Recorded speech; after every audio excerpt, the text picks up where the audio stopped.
Okay, hello guys. So, magandang araw po. Okay, nandito po tayo ngayon sa isang lugar dito sa may Davao Coastal Road. Ayan po, makikita po natin lahat ng mga area dito na pwedeng pasyalan ng mga bata tsaka buong pamilya po. Itong araw na to, ito po isang linggo, isang family day. So, ikot-ikot po kami dito sa Davao Coastal Road. Ito po yung pinaka-park niya. So, pwede kayong mamasyal dito. Ito po yung ating Coastal Road. So, medyo busy ito pag working time. Dahil Sunday ngayon, so medyo tahimik lang po itong Davao Coastal Road. Ayan po, pwede po kayong mag-jogging dito umaga at saka hapon. Pero pagkatanghali, napakainit po. Okay? So, ikot-ikot po.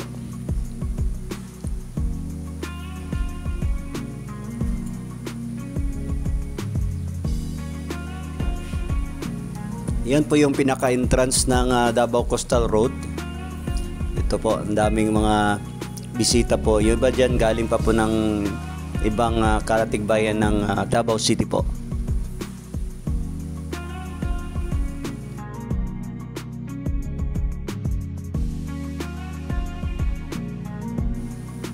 So ito po yung area kung saan pwede kayong pumasok. Yan po, ito yung mga bawal po dalhin dito sa Davao Coastal Road. Pati pala mga aso, bawal. At saka bawal din magpakain ng ibon. Alright, dito pwede kayong mag-skate. Yan. Kung mayroon kayong mga dalang skateboard or kung ano man, pwede nyo gamitin dito sa skate ring. Yan.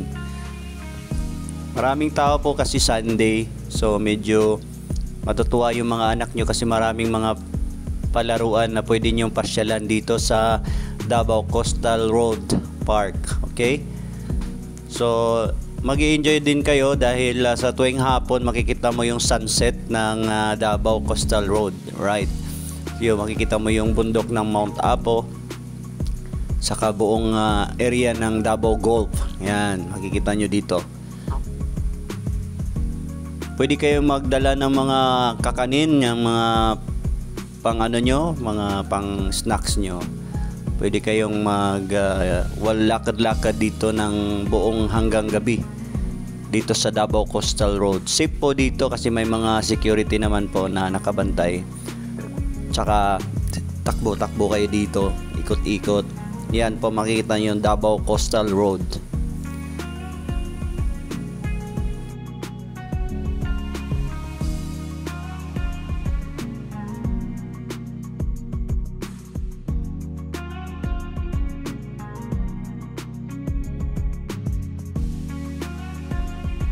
Ayan po, pwede nyo dalhin ng buong pamilya dito. Picture. Ayan po, sa Davao Coastal Road. Ito yung pinakamahabang coastal road ng ginawa sa Davao City. So, yan po, ang Davao Coastal Road. Thank you at maraming salamat.